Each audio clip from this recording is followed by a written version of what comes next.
Morning, Knicks Nation. A little chilly in Florida this morning. Well, chilly for us. Good morning. I hope you're safe and healthy. I hope your family's safe and healthy, and that the needs of you and your family in terms of food, shelter, clothing, as well as health are being met today. Blessings upon those that work in the healthcare field, along with the first responders who are out here every day trying their best to save lives. Those also that pick up garbage, keep our places clean, and those that make deliveries such as mail for our convenience. Double blessings on the men and women that are here trying to help, rescue, deliver, and recover teenagers and children that are victims of child molestation and pedophilia. People that are also victims of pornography and child pornography, prostitution, child prostitution, human trafficking, sex slavery. Double curses on the perpetrators, profiteers, and those perverts that create the demands for these industries. Finally, double blessings on the homeless, as there's more than 600,000 men, women, children, families, senior citizens, and veterans homeless in the United States of America, and millions around the world in similar or worse conditions. Blessings upon them, for theirs is the kingdom. Yes, I know it's 50-something degrees here, and I know all you guys in New York are freezing your butts off. I'm sorry about that, but that's your problem. Down here in Florida, shoot, I'm looking for 80 degrees. I think it's supposed to be 70-something today, but it feels a little chilly this morning, so I'm dressed in my hoodie. Anyway, there was a basketball game last night in Toronto. The New York Knicks defeated the Toronto Raptors 113-108. And you know what? Every Knick victory is sweet. But I really like this one, and I'll tell you why. First off, the Knicks were out-rebounded 51-40 last night. They were out-rebounded 51-40 last night. The Knicks shot 63% from the foul line, 12 of 19. 63% from the foul line. And they were out-rebounded by 11. And they still won the game. They still won the game. That's what I like. When you win a game that you're not supposed to win, when you're not playing your optimal and you still are able to pull out a game, that, my friends, is what you're looking for. Now, why did they win the game? Why did they still win the game? Well, let me tell you. First of all, the three guys we've been waiting to play together, Precious Achiuwa, Deuce McBride, and Cameron Payne, one of the few times this year they were all healthy, ready to play, and they played. They were +5, +8, and +4. That's big time. That they didn't score, but they scored 22 points. That's not a lot, but their effect was +5, +8, and +4. Precious Achiuwa played 16 minutes, had 6 boards, 2 blocks. Again, he only scored 7 points, but this is just the harbinger of what's to come. Deuce McBride, he only scored 8. He averages like 11, but 3 of 6 from the field, 2 of 4 from three-point range, 5 assists. By the way, the Knicks had 32 assists last night. That's why they won the game. And then down the stretch, as they needed to stop, Tibbs takes out Jalen Brunson, puts in Deuce McBride. They get the stop they need. OG Anunoby. Now, listen, I'm finished talking about him as All-NBA defense. We need to talk about him as Defensive Player of the Year. Really. Last night, he added 3 more blocks, 2 blocks on threes. You'd think this cat was 7 feet tall, named Mitchell Robinson, blocking threes. He didn't shoot the ball well. I mean, 6 of 14 is not horrible, but he was 2 of 9 from 3 and 14 points, but it was the defense. And when we needed it most, at crunch time. You see, brethren, this is what wins championships. I keep telling you, defense. You in the playoffs, you got to get stops at crunch time. See, right now, the Knicks defense is not that good. Not really, not yet. It's going to be. And I'm not even talking about when Mitchell Robinson gets back. When Mitch Rob gets back, oh yeah, but before that, when these 8 guys get used to playing together, It's going to be good. But no. It's right now what we're doing is getting stops at crunch time when we need it. That's the thing. Okay? And with OG and Anunoby leading that charge, they're going to get that. And they get rebounds when they need it. When Cat is in there. When Precious now is in there. So it's not like we didn't rebound the ball the best last night, but when we needed a rebound, we got it. When we needed a stop, we got it. There were not that many 3-stop segments, but there were. There were a couple of them, I'm saying. There weren't that many, but, the more we get as far as 3 stops in a row, that makes it, a win or even a blowout. When you see blowouts, you can see 5 stops in a row, 4 stops in a row, multiple times, right? So they got 3 stops in a row, maybe 2 times last night, and that's when they needed it. See, this is why I'm excited because, like I said, I'm hoping Deuce, Payne, and Precious can stay healthy together. The starters, Karl-Anthony Towns was not 100% last night. That knee was still bothering him, and he got hit in the knee, and then he got the other ankle last night. He still hits the dagger 3 at the end. OG gets the dagger block at the end, okay? And they get the stop they need at the end. No, I'm telling y'all, 55 wins, second in the East, somebody losing their spot. There's no doubt about it in my mind. And like I said, I'm looking at this and I'm saying to myself, they haven't really got gelled yet as a squad. Because like I said, these 8 dudes have not been together a long time, all 8 of them. And again, we're not even talking about Mitchell Robinson yet. That's an added bonus. But I'm talking about just these 8 guys.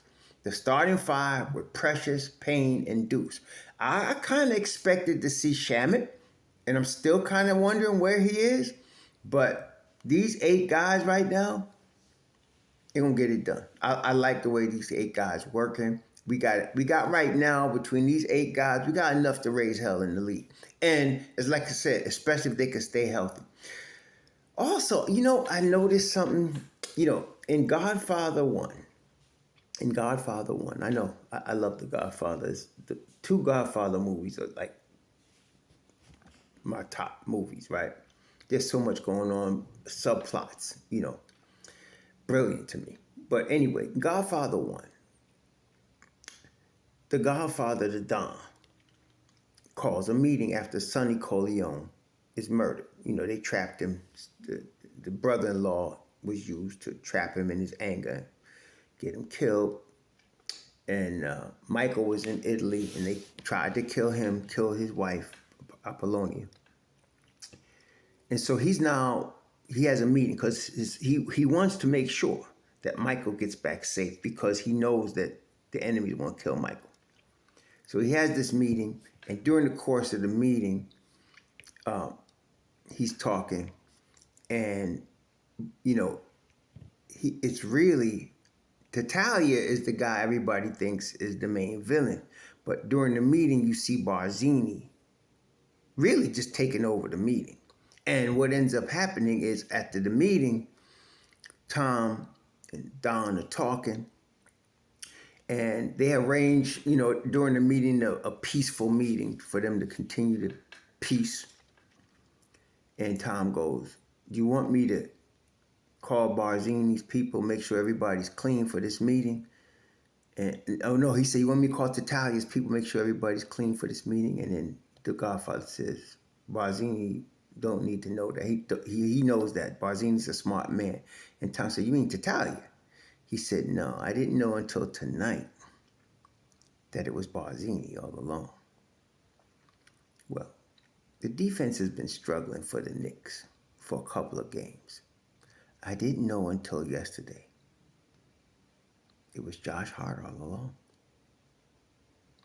I wonder what was the weak link against Detroit that was sleeping. Somebody was sleeping. I knew Sims, was having a little problem calling out the defenses and whatnot. But I also knew that Josh Hart was losing his man too much. And then yesterday, I'm watching him get beat back door. I'm watching him lose his man. I'm watching him get done. And I'm like, I have been seeing this for a while. I just wasn't accepting it. It was Josh Hart all along. Now, I'm not suggesting, as some of y'all gonna fly out the handle and do, can't help yourself, Nick Nation. We should replace Josh Hart in the starting line. No, I'm not saying that. I'm just saying that Josh has been sleeping a little bit. And yes, he's Mr. Triple-Double, Mr. Swiss Army Knife, but he's been having a couple of bad games defensively. And last night was another one. And when Deuce came in there, Deuce came in for Hart. And they brought Precious and Deuce in there. And that's when they started making a run, right?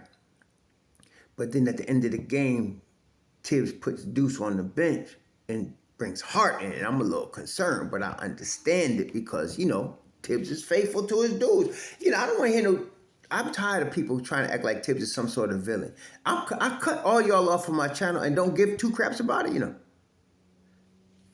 But last night he puts his boy back in the game and he's trusting him to make a stop. And then he puts Deuce in there too, takes out Brunson, smart move. And at the end, Hart does what he does, okay? But up until now, it has been Josh Hart that's been slow on defense.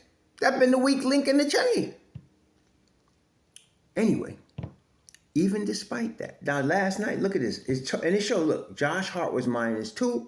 Jalen Brunson was -2. OG Anunoby was -7. None of them was really lighting the world on fire.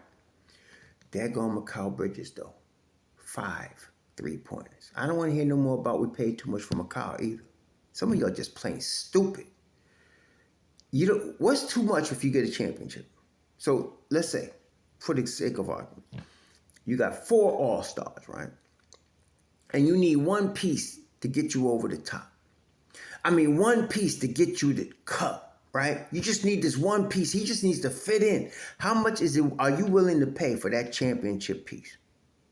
See, I'll pay 5 first rounders to get that piece that's going to get me the chip. And that's what I've always felt. And again, the evidence is in there. I was telling y'all for more than a year that Mikal Bridges, I was saying no trades except one guy. If we can get this one guy. And that one guy, as you guys know, was Mikal.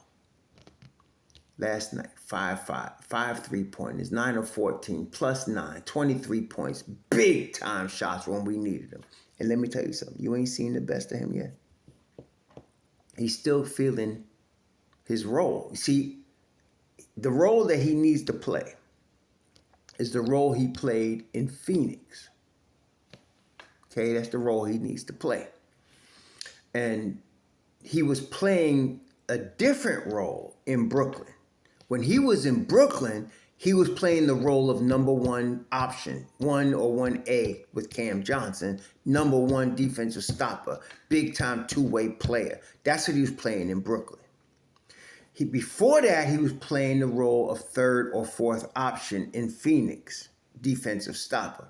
So now he needs to go back to the Phoenix role. And I'm not saying he has a big ego. He doesn't. But I think he needs to get back comfortable in that role. Okay. And I think he believed in me too, that he was going to be solidly the second option if Juju was still here. But then when Cat here, he was going to be the 3rd option, but then it was OG. And I think he's kind of finding his way. And I think he is. And so, as he feels his way into that Phoenix type option that he was then, but at a higher level because he's a better player now, the Knicks are going to benefit greatly from this. So it's not all together yet, I guess is what I'm saying, but it's going to be. It's coming. And that's what I was saying to y'all, and I've been saying. People using all my stuff, now they calling Cat Bodega, like as if we didn't know about Bodega 44, and now everybody's using the word Juggernaut. You ain't seen Juggernaut yet, but you're going to. It's coming, okay? It's coming. And so as these guys gel and learn to play together, and they are, and it's not going to take long. It's not. I mean, this was game 24, right? I'm going to tell you, in about a week. By the time they go to, if everybody stays healthy, the 8 guys, and I hope they do. But by the time they go to Minnesota, where I'm going to be on the 19th to watch that game, they should be gelling a little bit. They should be, because you're going to get games against Atlanta. If you beat Atlanta, you got another game in the play-in. I'm not playing Emirates, whatever. And then, we'll see. I don't think they'll win the cup. I'm not trying to be negative, but I think they'll win 2 games, maybe losing the championship game. But I think they'll do that. And then you got a week before you play Minnesota. I think they'll be all right. I think they're going to be very all right. So I'm thinking by the time they go out there to play Minnesota, we should be talking about something. And then I'm looking for Mitchell Robinson. By the time me and Senior Beef go there and hang out in D.C. to watch them against the Wizards, I'm looking for Mitchell Robinson on the 27th. Hoping I'm really. Okay. I don't believe in Christmas, but that would be a nice present. So yeah, I like what I saw last night. To me, they gutted out a win. I love the gut out wins, man. That's what builds the character for the playoffs later on. Can't be steamrolling everybody. This is the league. Somebody talking about elite teams do that. As if the Knicks ain't an elite team. The Knicks are an elite team. And if you don't think so, go to somebody else's channel. Y'all enjoy your Tuesday and savor this win. Atlanta tomorrow at MSG. Shalom.